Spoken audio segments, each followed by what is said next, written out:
The alien princess pointed at me while 300 princes were still kneeling.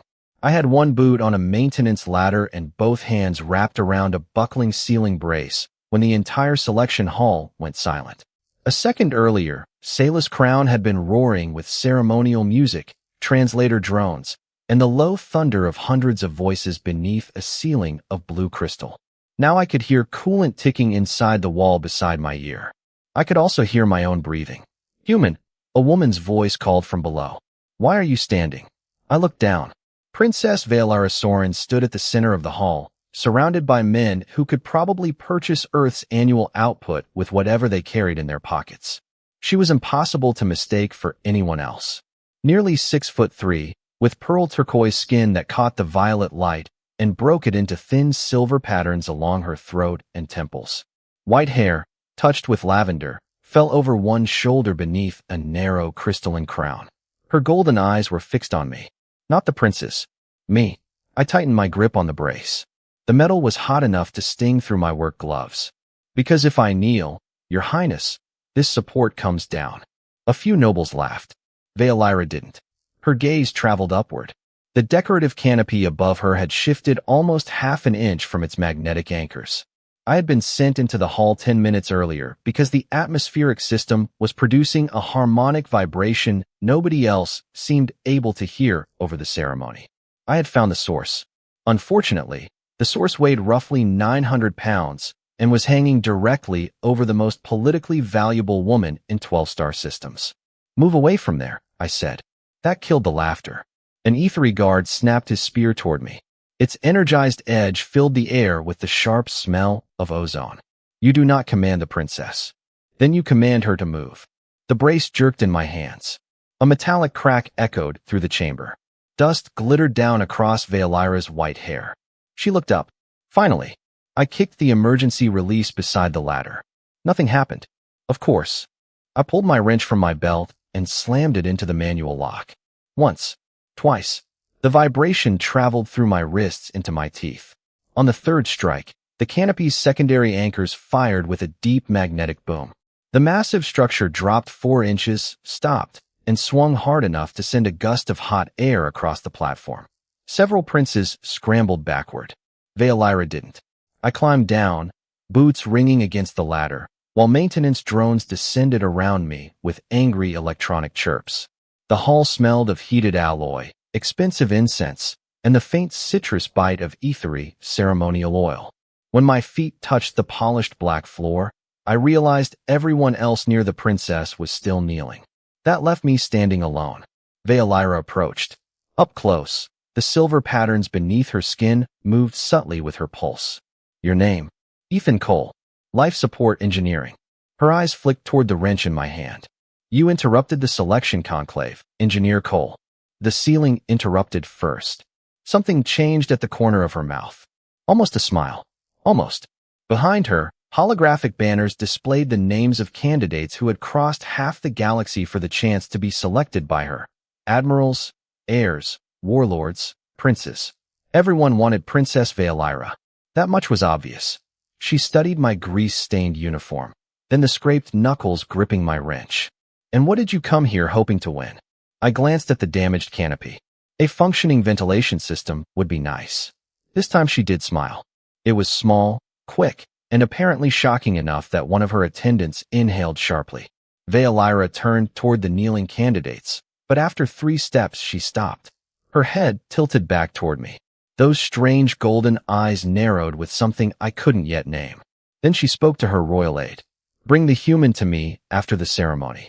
The aide stared at her. "Your Highness, he is not a candidate." Vaelira kept looking at me. "I know." The royal aide arrived before I had finished replacing the magnetic anchor Vaelira had nearly been standing beneath. "Engineer Cole. Her Highness is waiting." I wiped silver lubricant from my fingers onto a shop cloth and looked at the diagnostic panel. "She'll wait another 30 seconds. The aide's jaw tightened. Behind him, the selection hall still hummed with music and diplomatic chatter, but inside the maintenance alcove there was only the dry whir of cooling fans and the bitter smell of overheated insulation. I tightened the final coupling until the wrench clicked. Green indicators marched across the panel. Only then did I follow him. He led me through a pair of translucent doors into a private audience chamber overlooking Saelis Crown's central ring. Starlight crawled across the curved glass. The floor beneath my boots was warm black crystal, polished so perfectly it reflected the gold ceremonial lamps floating overhead. Vaelira stood beside a table covered with gifts from her candidates, jeweled weapons, miniature starship models, sealed diplomatic tablets, even a transparent sphere containing what looked like a living blue flame. "Leave us," she said. The aide hesitated. "Your Highness," Vaelira looked at him. He left. The doors whispered shut. I stayed where I was. She turned toward me slowly. Without 300 kneeling aristocrats around her, she somehow looked more dangerous, not less. The silver tracery beneath her turquoise skin caught the gold light whenever she moved. Do humans normally make princesses wait? Only when their ceilings need repairs. Her golden eyes narrowed. "You joke with me. Was I not supposed to? Most beings rehearse for weeks before speaking to me. I had about 40 feet of ventilation duct between finding out you wanted me here and actually getting here." She crossed the room. I could hear the faint crystalline click of ornaments woven through her white and lavender hair. She stopped 6 feet away. "There are heirs outside who traveled across entire systems for one conversation with me. I noticed. One offered me 3 moons. Seems inconvenient. Where would you keep them?" Her mouth twitched. She turned away before the smile could fully form and touched the living flame inside the sphere. Blue light washed across her fingers. Another command 17. "Warships. Prince Terav has offered a trade corridor worth billions of credits. Lord Soryn claims his bloodline has remained genetically unbroken for 9,000 years. Good for Soryn." She faced me again. "And yet you seem completely unimpressed." I could hear the ventilation now, a soft vibration behind the walls. Wrong pitch. Still wrong. I tilted my head toward the ceiling. "Actually, I'm impressed somebody built a station this expensive and still can't balance an airflow regulator." Vaelira stared at me. "You are looking at my ventilation. Listening. While I am speaking. That noise has been bothering me since I walked in." I stepped toward the wall before she could answer, found the service seam, and pressed my thumb against it. The panel opened with a pneumatic hiss, releasing a breath of air that smelled faintly metallic. Vaelira came closer. "What are you doing?" "Your West Circulation Bank is fighting the royal climate controls." I reached inside, switched 2 synchronization relays, and rotated the manual compensator. The vibration vanished. The silence afterward was startling. Vaelira looked toward the ceiling, then at me. "You actually fixed it. That's generally why people keep engineers around. Everyone else who enters this chamber asks what would please me." I closed the panel. "You summoned me because I didn't." Her eyes sharpened. There it was. The question beneath everything. "Why?" I hooked the wrench back onto my belt. "Because I don't know you." The silver lines at her temples brightened. "You know who I am." "That's different." For several seconds neither of us moved. Beyond the glass, Saelis Crown rotated against a field of white stars, and somewhere far below, ceremonial bells announced the next round of candidates. Vaelira walked to the doors and opened them herself. Her aide straightened immediately. "Your Highness. Remove Engineer Cole from tomorrow's maintenance rotation." I frowned. "Excuse me." She glanced over her shoulder, that almost smile returning. "Tomorrow, Ethan Cole, you will accompany me during the royal trials." The aide went pale. "But he is not eligible for selection." Vaelira's gaze stayed on mine. "Then perhaps tomorrow we discover whether I care." By morning, I was standing beside Vaelira while half the galaxy tried to convince her they deserved her. The royal trial gallery stretched nearly 200 feet beneath a vaulted ceiling of translucent crystal, its surface catching Saelis Crown's artificial sunrise and scattering amber light across the black floor. Ceremonial drums pulsed through my boots. The air smelled of polished metal, warm incense, and the sharp mineral scent of the ethery nobles gathered along the tiered balconies. I had expected to spend the morning recalibrating oxygen recyclers. Instead, Vaelira had placed me 6 feet from her throne. "Stop pulling at your collar," she murmured. I lowered my hand from the formal jacket someone had delivered to my quarters before dawn. "It's trying to strangle me." "It is ceremonial." "That doesn't make it innocent." The silver patterns beneath her turquoise skin brightened for half a second. I was beginning to recognize that as the ethery equivalent of trying not to laugh. A herald struck the floor with a crystalline staff. The first candidate approached. Prince Terav wore dark armor that reflected the amber lights like liquid glass. Behind him, a hologram unfolded into 3 rotating moons. "I offer Her Highness sovereign rights to the moons of Caldris," he announced. Applause rolled through the gallery. Vaelira inclined her head. Perfectly measured. Perfectly royal. The next candidate offered access to 17 warships. Another promised a trade corridor spanning 4 systems. Lord Soryn stepped forward in white ceremonial armor and projected a genetic lineage so complicated it climbed 30 feet into the air. 9,000 years without dilution, he said. I leaned slightly toward Vaelira. Does he come with a warranty? Her fingers tightened around the arm of her throne. Ethan, just asking. You are behaving terribly. You keep inviting me places. That almost smile appeared again, but vanished when another candidate entered. He didn't offer territory. He offered terms. My house will recognize Princess Vaelira's sovereignty after union, the nobleman declared, provided military. Appointments transfer to our joint authority. I looked at Vaelira. She hadn't moved. Only her thumb had stopped tracing the edge of her throne. Candidate after candidate followed. Fleets, fortresses, mining worlds, bloodlines, political guarantees. Every speech used different words, but after an hour they sounded identical. I offer this. I require that. I will strengthen her. I will secure her. I will possess what others cannot. During the recess, attendants surrounded Vaelira with floating tablets while the gallery filled with conversation. I stepped away toward a refreshment station, grateful for the cooler air flowing from a floor vent. Someone blocked my path. Soryn. Up close, his white armor smelled faintly of ozone. Human engineer. Genetically impressive lord. His eyes narrowed. You stand unusually close to something beyond your station. Before I could answer, a servant carrying a tray clipped the edge of Soryn's cloak. Crystal cups tilted. I caught the tray before it hit the floor, steadied the servant with my other hand, then passed it back. Easy. The young attendant stared at me. Thank you. Soryn stepped aside as though the servant were machinery. You see, he said quietly. This is why humans misunderstand nobility. You confuse proximity with equality. I looked past him. Vaelira was watching us from across the gallery. Not Soryn. Me. I walked back to her when the ceremonial chime called everyone to position. You disapprove, she said before I reached my place. Of him. Of this. The drums resumed, but she kept her voice low. Everyone here desires something only I can give. I glanced across the hall at hundreds of jeweled candidates waiting for another chance to impress her. Then I looked at the rigid line of her shoulders, the untouched gifts surrounding her throne, and the golden eyes that never seemed to rest. That's the problem. Her gaze snapped to mine. Explain. They keep telling you why they should have you. The next candidate's name echoed from the herald's platform. I stepped back toward my assigned position. I haven't heard one ask whether you want to be had. The ceremonial staff struck the floor. Vaelira did not. Looked toward the approaching prince. She kept staring at me. Then, in full view of every candidate in the gallery, the princess rose from her throne. Engineer Cole. Hundreds of faces turned. Vaelira descended the steps until we stood at the same level. Tomorrow's trial of merit has one remaining vacancy. Her golden eyes held mine. I have decided who will fill it.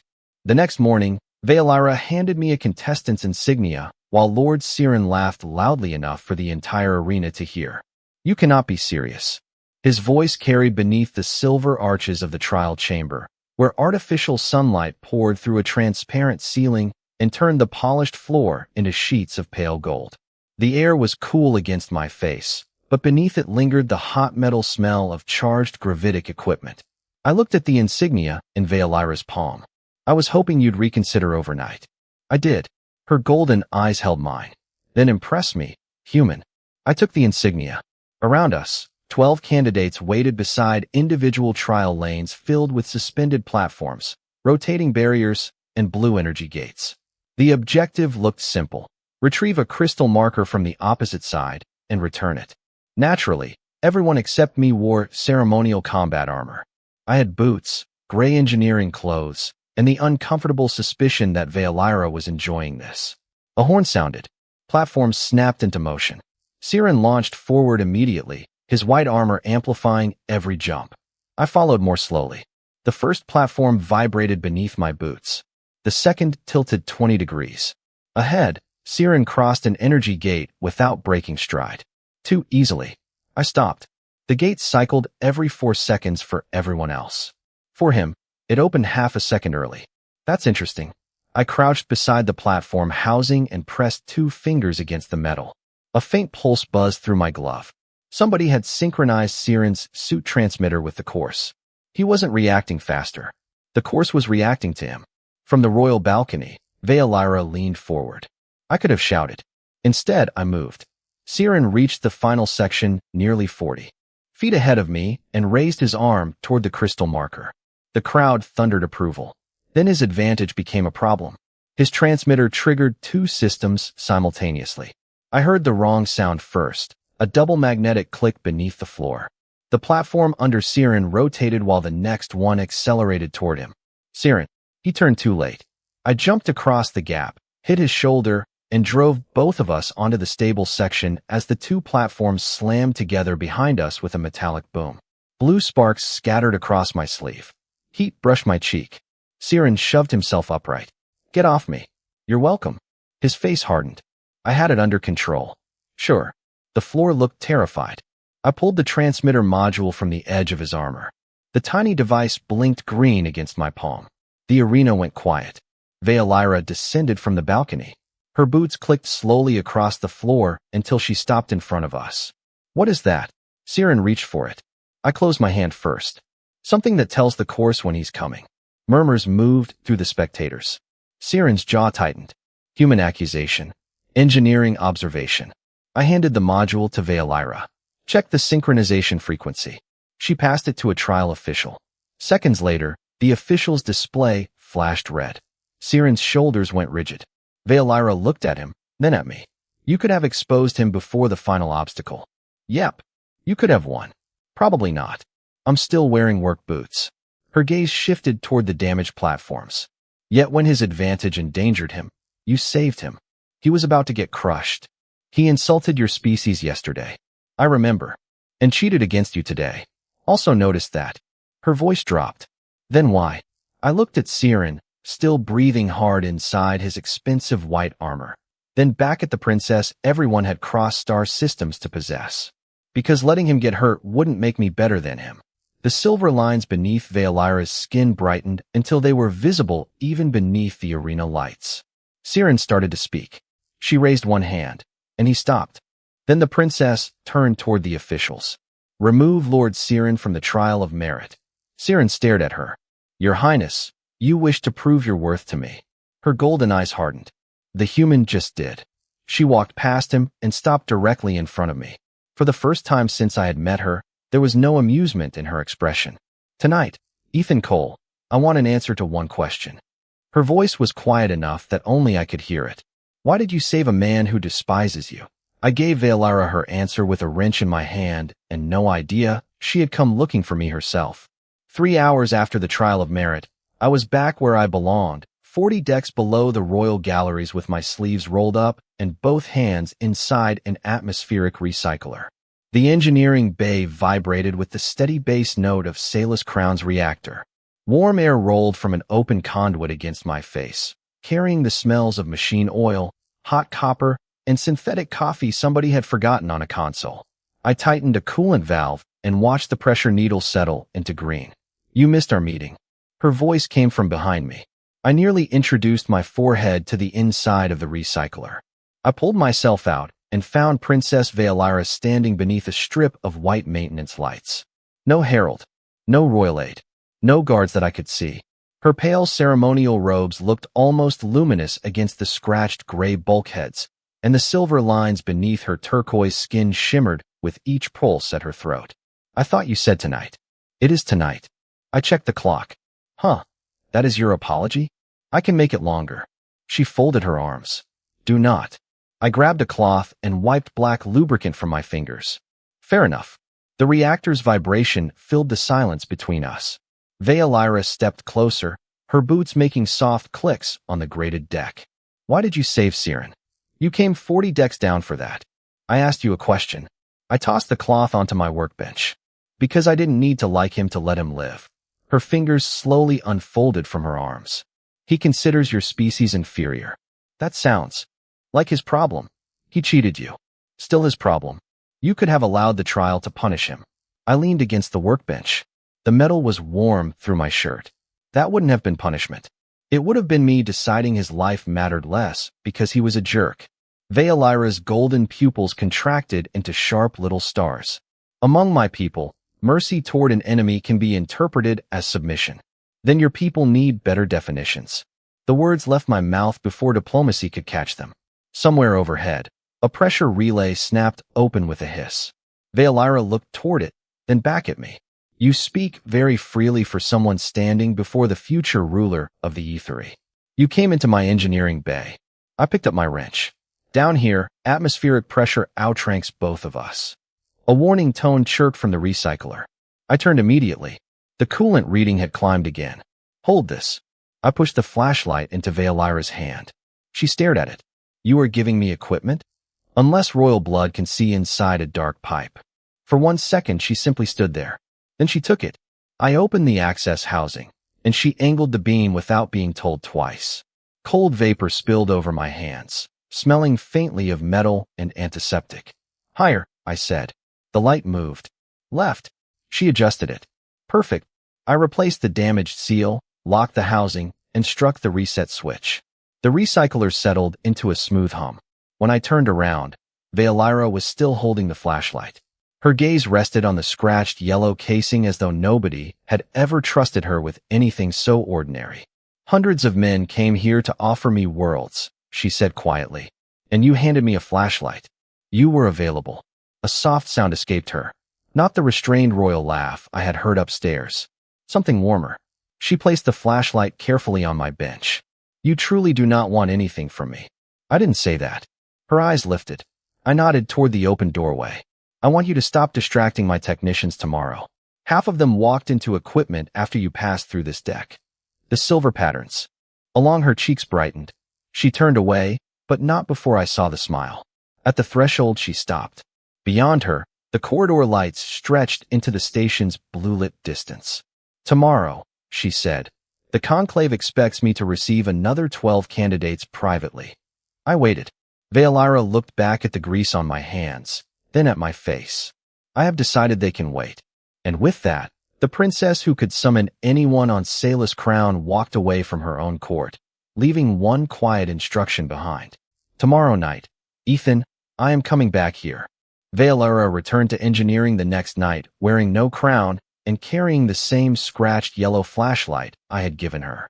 I was halfway beneath an atmospheric manifold when her boots appeared beside my shoulder, polished silver against the oil-stained deck. Above me, coolant pumps throbbed through the bulkhead with a slow mechanical heartbeat. Hot air smelled of copper, lubricant, and burnt coffee. I slid out on the maintenance board. You stole my flashlight. She held it up. A princess cannot steal. That sounds exactly like something a thief with diplomatic immunity would say. The silver tracery along her cheeks brightened. She had traded yesterday's ceremonial robes for a simple dark blue garment fitted close enough for work, though the fabric still looked more expensive than my entire toolbox. Behind her, 2 royal guards waited at the hatch. Vaelira turned. Remain outside. Your Highness, outside. The hatch sealed behind them. She looked back at me. What are we repairing? You handed me a tool yesterday. I assumed that constituted employment. I stared at her for a second, then reached into my box and offered her a wrench. Congratulations. Your salary is terrible. Her fingers closed around it. Where is my throne? I pointed toward an overturned equipment crate. Executive seating. She laughed, and the sound bounced strangely through the steel chamber. No ceremonial restraint. No audience waiting to approve it. Just Vaelira. I led her toward a secondary circulation junction where one regulator had been drifting out of alignment.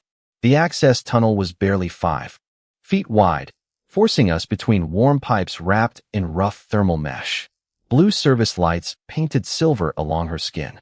Condensation cooled the back of my neck, while the reactor vibration traveled through my boots. Put the wrench there, I said, pointing to a locking collar. Turn counterclockwise. Vaelira pulled. Nothing moved. She frowned at the collar as if it had committed treason. It refuses. Try asking it as a princess. Her golden eyes narrowed. Open. Nothing happened. Shocking. I placed one hand farther down the wrench. Leverage. Humans figured it out before spaceflight. She shifted her grip, leaned into it, and the collar broke loose with a sharp metallic snap. Vaelira nearly stumbled. I caught the wrench before it struck the pipe. She steadied herself against the bulkhead and stared at the loosened fitting. Then she smiled. I defeated it. Historic victory. You mock everything. Mostly things that can't execute me. And me? I met those star-shaped pupils. Still collecting data. For once, she had no immediate answer. We replaced the regulator together. Her hands picked up streaks of gray lubricant. Mine were worse. When the system restarted, warm air rushed through the tunnel with a deep, clean hum. Vaelira rested her palm against the pipe, feeling the vibration. Upstairs, she said. 12 candidates spent today explaining what they could give me. I closed the tool case. Anything good? A defense fleet.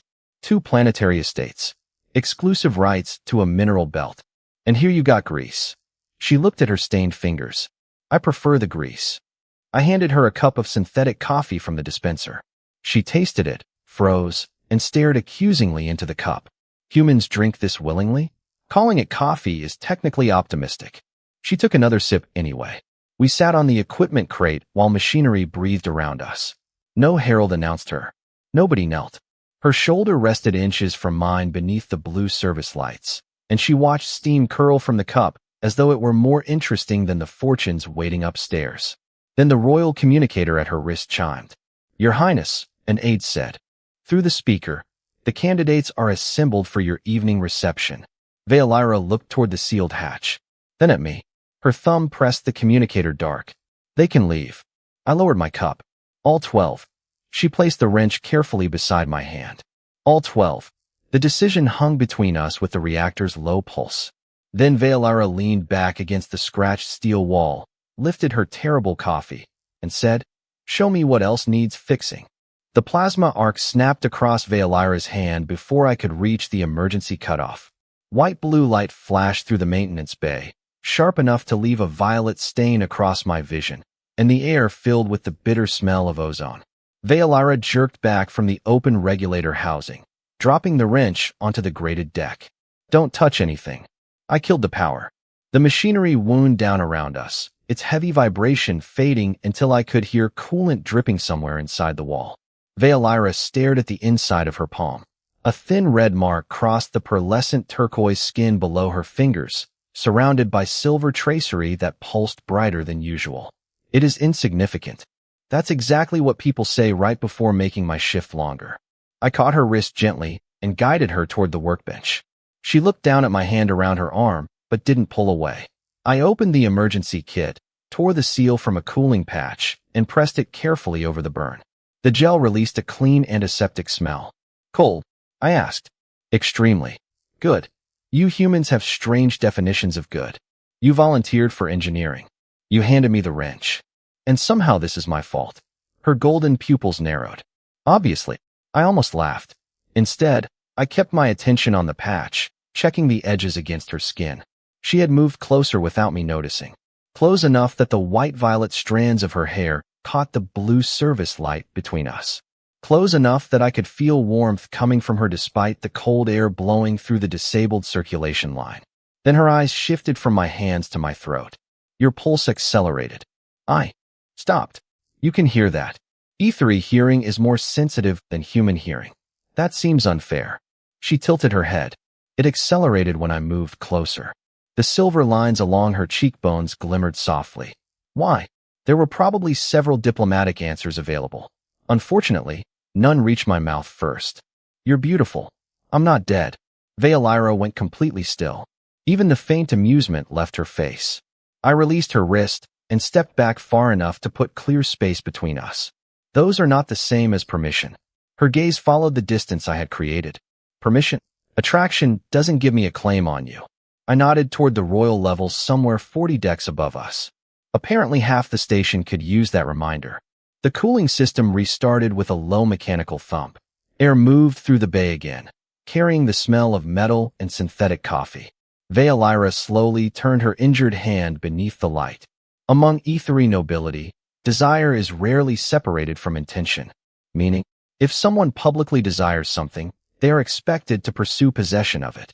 I leaned against the workbench. You're not something. Her eyes lifted sharply. That distinction appears obvious to you. Yeah.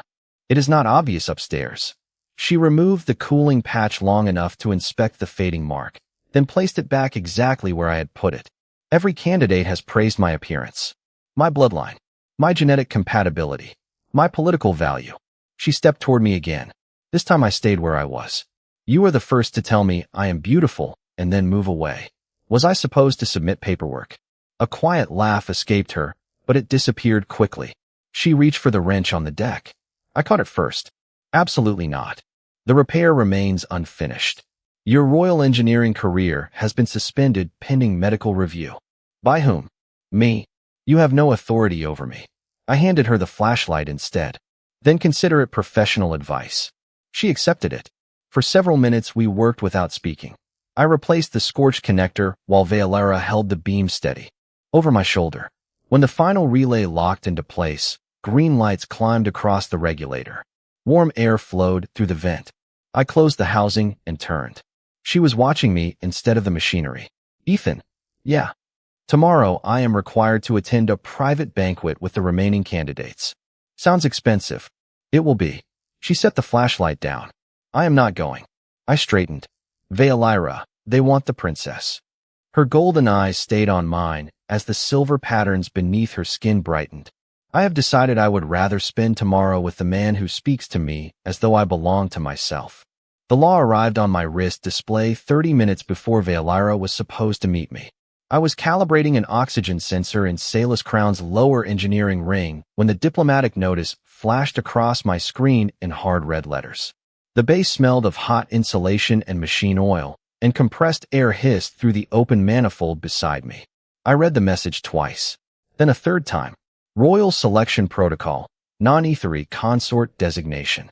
Succession rights subject to immediate review. Foreign influence investigation mandatory. I lowered the calibration probe. So that was the price. If Vaelira chose an ethery prince, the Empire gained an alliance. If she chose a human engineer attached to Earth's diplomatic delegation, she could lose her claim to the throne, and Earth could be accused of manipulating the selection conclave. The hatch opened behind me. I brought your flashlight. Vaelira stepped inside, wearing the same dark blue work clothes as the night before. The faint mark from the plasma burn was still visible across her palm. Her white-violet hair was tied back, and the scratched yellow flashlight hung from one hand. I closed the notice. You should go back upstairs. She stopped. That is an unusual greeting. The banquet candidates are still on station. I am aware. Then meet them. The silver tracery beneath her cheeks dimmed. Yesterday you seemed pleased that I refused. Yesterday, I didn't understand what refusing them costs you. Her golden eyes dropped to my wrist display. Too late. She crossed the deck and touched the screen before I could pull it away. The notice reopened between us, red light reflecting across her fingers. She read it without moving. Who sent this to you? Earth Delegation Legal Office. They had no right. They had every right. I'm part of their delegation. I took the flashlight from her and set it on the bench. The plastic casing made a small, ugly sound against the metal. If you choose outside your species, succession review starts immediately. I know my own laws. And Earth gets investigated for influencing you. I know. That stopped me. Behind us, the atmospheric pumps cycled with a deep mechanical pulse. Warm air moved through the bay, carrying the bitter scent of the coffee dispenser. You knew? I asked. From the beginning. And you kept coming down here. Yes. You entered me in the trial. Yes. You dismissed candidates to spend time with me. Her chin lifted slightly. Yes. I stepped away from her. Then stop. The word landed harder than I intended. Vaelira's fingers closed slowly around the edge of the workbench. Explain. Go upstairs. Finish your conclave. Pick someone who doesn't turn your crown into an international incident. You believe I should choose a man I do not want because he is politically convenient? I believe you shouldn't lose an empire because I handed you a wrench. She crossed the distance between us. Do not reduce this to a wrench. I'm trying to keep you from throwing away your future. It is mine to throw away. Exactly. I pulled off my work gloves and dropped them beside the flashlight. Which means I don't get to stand here making that choice easier. For the first time since I had met her, Vaelira stepped toward me, and I stepped back. Her golden pupils tightened. Yesterday you told me attraction did not create ownership. It doesn't. Then why are you deciding what I am allowed to risk? I had no clean answer. A warning light blinked on the oxygen manifold. I turned away, replaced the sensor, locked the housing, and restarted the system. Green indicators returned one by one. Something I could fix. Something with rules. When I faced her again, she had picked up the flashlight. I won't meet you down here tomorrow, I said. Or the day after. Her hand went still. Because you do not want me? Because wanting you isn't worth costing you everything. Silence swallowed the bay except for the reactor beating through the deck. Vaelira placed the flashlight beside my gloves with careful precision. Then she walked to the hatch. It opened in a wash of cold blue corridor light. She stopped without turning. You are wrong about one thing, Ethan. I waited. You think distance will make my choice easier. The silver lines along her neck burned briefly bright. It has only made me certain there is a choice to make. Vaelira found me on the observation deck because I had spent 2 days making sure she could not find me anywhere else. The chamber curved around Saelus Crown's outer hull, its glass wall opening onto a blue nebula that burned like frozen fire across half the sky. Starlight painted the empty floor in pale strips. The temperature was several degrees cooler than engineering, and without the reactor machinery around me, I could hear the faint circulation fans whispering behind the walls. I had come there after shift because it was quiet. The doors opened behind me. I knew her footsteps before I turned. You have become difficult to locate, Ethan Cole. Vaelira wore formal silver robes tonight. Her crown rested above her white-violet hair, and the luminous lines beneath her turquoise skin caught reflections from the nebula. She looked every inch the princess I had been avoiding. I've been working. You changed your maintenance schedule. Still working. You transferred 3 assignments to the opposite side of the station. I looked back through the glass. Very efficiently. The door sealed with a soft pneumatic sigh. Vaelira crossed the deck until her reflection appeared beside mine. Look at me. I did. She held my scratched yellow flashlight. That hurt more than it should have. You left this. Keep it. I did not come here to discuss equipment. That's usually where our conversations go best. Her fingers tightened around the flashlight. Do you want the princess? The question struck cleanly enough that every prepared answer disappeared. Somewhere beneath the deck, a structural brace gave a soft metallic tick as Saelus Crown rotated. Vaelira, no, she stepped closer. You decided that protecting my succession required avoiding me. You decided Earth's diplomatic comfort mattered more than asking what I wanted. So now I am asking what you want. I rubbed a hand across the back of my neck. That's complicated. I have been offered 3 moons, 17 warships, planetary estates, bloodlines older than your civilization, and enough wealth to purchase cities. I remember. Every one of those men can tell me exactly why he wants the princess. Her voice lowered. Can you? I looked at the crown first, then the robes, then the golden star-shaped pupils waiting beneath them. I don't know the princess. Vaelira stopped breathing for a beat. Her hand lowered. I see. She turned toward the doors. I moved before I had time to make the mistake permanent. Vaelira. She stopped. I crossed the floor and took the flashlight gently from her hand. I said I don't know the princess. I set it on the observation rail between us. I know the woman who argued with a locking collar because it wouldn't obey her. Her eyes shifted toward me. I know the woman who drank synthetic coffee twice after discovering the first sip was terrible. The silver tracery at her temples flickered. 3 times. That makes it worse. Her mouth moved despite herself. I know the woman who held a flashlight steady for 20 minutes because she wanted to understand why ordinary people keep a station alive. The woman who got grease on royal hands and looked more satisfied about loosening one stubborn bolt than hearing 12 men offer her worlds. I took 1 step closer. That woman I know. Vaelira's gaze dropped briefly to my hand, beside hers on the rail. And do you want her? The circulation fan seemed suddenly loud. I could feel my heartbeat against my ribs. Yes. 1 word. Nothing diplomatic left around it. Vaelira's fingers touched the scratched flashlight. Then why did you walk away? Because wanting you doesn't give me the right to cost you your future. There. Her golden eyes sharpened. You did it again. Did what? You made my choice for me. She picked up the flashlight and pressed it into my palm. You taught me that desire is not ownership, Ethan. Learn the other half of your own lesson. I closed my fingers around the warm plastic casing. Which is? Vaelira removed her crown. No ceremony. No hesitation. She placed it on the observation rail beside my battered engineering tool, gold beside scratched yellow plastic. Then she stepped away from the crown and toward me.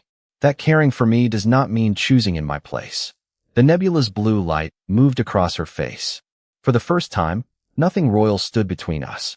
Tomorrow the final selection conclave begins. Her voice was barely above the ventilation whisper. Everyone expects me to choose the future they prepared for me. She held my gaze. For the first time in my life, Ethan, I intend to choose for myself. The first alarm sounded before Vaelira could make the choice everyone had crossed the galaxy to hear. I stood at the rear of the selection hall in my formal Earth jacket, far from the throne and exactly where diplomatic protocol wanted me. Amber light spilled through the blue crystal ceiling. Ceremonial incense hung warm and sweet above hundreds of kneeling candidates, while Vaelira stood alone at the center platform in silver robes, her crown catching every light in the chamber. Her golden eyes found mine across nearly 100 feet of polished black floor. She had not looked at Prince Tariff. She had not looked at the heirs beside him. She was looking at the engineer who had spent 2 days trying to convince her not to choose him. The herald raised his crystalline staff. Princess Vaelira Soryn will now declare. The floor dropped beneath my boots. Not metaphorically. Gravity vanished. Gasps became shouts as bodies, ceremonial tablets, and crystal cups lifted into the air. Vaelira's robes billowed around her, while the royal platform rotated sideways. I grabbed a railing with one hand and caught a floating attendant with the other. Emergency lights slammed on, bathing the hall in red. Then came the second alarm. Atmospheric pressure failure. My wrist display lit up automatically. 3 circulation banks were offline. Pressure was falling across the royal ring. That isn't an accident, I muttered. The emergency bulkheads should have sealed immediately. They remained open. Whatever had disabled gravity had also locked out life support containment. A rescue shuttle dock indicator flashed green on the western wall. Maybe 60 feet away. People were already pulling themselves toward it. I could have gone with them. Then Vaelira's voice cut through the alarms. Get the civilians out first. She had hooked one arm around the throne base and was pushing an elderly attendant toward a handrail instead of securing herself. Of course she was. I kicked off the railing and crossed the weightless hall. Cold air rushed past my face as pressure continued dropping. My ears popped. Ethan, Vaelira saw me coming. The shuttle is behind you. Great observation. I caught the platform edge and pulled myself beside her. You should be on it. So should you. I work here. You are an Earth delegate. Today I'm life support. I opened the emergency panel beneath the throne. Dead. Someone had physically overridden the atmospheric relays from the central engineering spine. The sabotage was too precise, aimed too perfectly at forcing chaos during her final declaration, but I didn't need to know who had done it. Not yet. I needed air. Can you restore it? Vaelira asked. From here? No. A station announcement crackled through the hall. Pressure critical in 8 minutes. The rescue shuttle doors began closing as guards packed civilians aboard. One guard shouted my name. I looked toward the open hatch. Safety was 60 feet away. Engineering was 40 decks below. Vaelira caught my sleeve. Go. Not happening. Ethan, you wanted to choose for yourself. I pulled a manual breathing mask from the emergency compartment and pressed it into her hands. So do I. Her fingers closed around it. And what are you choosing? I looked around the failing hall. Hundreds of people. Candidates who had mocked me. Servants nobody noticed. Guards. Diplomats. And Vaelira, staring at me beneath pulsing red light, while the crown she might lose floated. Inches above her head. To fix the air. I pushed away from the platform. Vaelira grabbed my wrist before I could move. The engineering spine may already be depressurized. Then I'll work fast. You could die. Yeah. Her grip tightened. I lowered my voice. But if I leave, you could. For 1 second the alarms seemed very far away. Then I gently freed my wrist and kicked toward the emergency access hatch. Behind me, the final rescue shuttle sealed with a heavy metallic boom. I heard its docking clamps release. There went the easy way out. I pulled myself into the dark maintenance shaft as emergency gravity flickered weakly back on. My boots struck the ladder. Red lights descended 40 decks beneath me like a tunnel into a furnace. Vaelira appeared at the hatch above, breathing through the mask. "Ethan." I looked up. Silver lines blazed beneath her skin. "Stay with the civilians." "That is an order." "Good thing I'm not one of your candidates." Then I started down. Above me was a princess every powerful man on Vaelira's crown wanted to possess. Below me was the machinery keeping her alive. For the first time since I had met her, I knew exactly what I wanted, and I was willing to walk away from her to save it. I woke to the smell of antiseptic and found the most powerful woman on Vaelira's crown asleep beside my hospital bed. Pale medical light washed across Vaelira's turquoise skin, turning the silver tracery at her temples almost white. Her crown sat untouched on a steel counter beside my scratched yellow flashlight. A diagnostic unit whispered above my shoulder, and every few seconds a monitor chirped against the low hum of restored ventilation. I moved my hand. "Bad idea." Vaelira's eyes opened instantly. "You are awake." Strong opening diagnosis. She stood so quickly her chair scraped the floor. "Do not move." "That one sounds more medical." Her golden pupils tightened. She pressed the call control, then looked back at me as though checking I had not disappeared during the half-second it took. "Radiation exposure," she said. "Nothing permanent, according to your physicians. You were unconscious for 19 hours. Station. Alive." I let my head sink into the pillow. "Good." Her fingers curled around the bed rail. "That is all you ask." "It was the job." "You nearly died." "Occupational inconvenience." "Ethan." The word stopped the joke. Vaelira picked up the yellow flashlight. There were new scratches along its casing. "I carried this when I went looking for you. Royal guards have lights." I did not want theirs. The medical door opened. A physician checked my display, adjusted the treatment field, and informed me I was medically forbidden from doing anything heroic or stupid for at least 48 hours. "Those categories overlap," I said. Vaelira did not laugh. 6 hours later, she proved that royal authority outranked medical common sense. She walked beside my recovery chair as guards escorted us into the rebuilt selection hall. The damaged canopy had been removed. Fresh air flowed from newly balanced vents, cool against my face, carrying the clean mineral scent of polished crystal instead of smoke and burnt circuitry. Hundreds of candidates stood beneath the blue ceiling. Nobody spoke. I looked at Vaelira. "You restarted the conclave?" "Yes." "You could postpone." "I have postponed my choice long enough." The herald raised his staff. I expected to be placed behind the Earth delegation. Instead, Vaelira's guards rolled my chair to the center aisle. "Vaelira." She continued toward the throne. "This feels suspicious." Prince Tariv stood nearest the platform in ceremonial armor.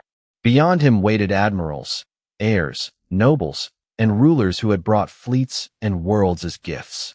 The herald's voice filled the chamber. "By ancient law, those seeking royal selection will kneel." Hundreds dropped to one knee. I remained seated because standing still felt like negotiating with gravity. Vaelira reached the throne. Then she walked past it. The hall stirred. She passed Tariv, past the planetary heirs, past the generals. Her silver robes whispered over the black crystal as she came down the center aisle toward me. "What are you doing?" I asked quietly. She stopped 3 feet away. Every eye in the chamber followed her. An attendant moved forward with my cane. I took it and pushed myself upright. My legs trembled, but I stayed standing. The herald stared at me in disbelief. "Engineer Cole," he whispered urgently. "Before the princess, you kneel." I shifted my weight onto the cane. "Give me a second. I'm working on vertical." A few startled breaths moved through the hall. Vaelira looked at the herald, then at the kneeling candidates behind her, then at me. She removed her crown.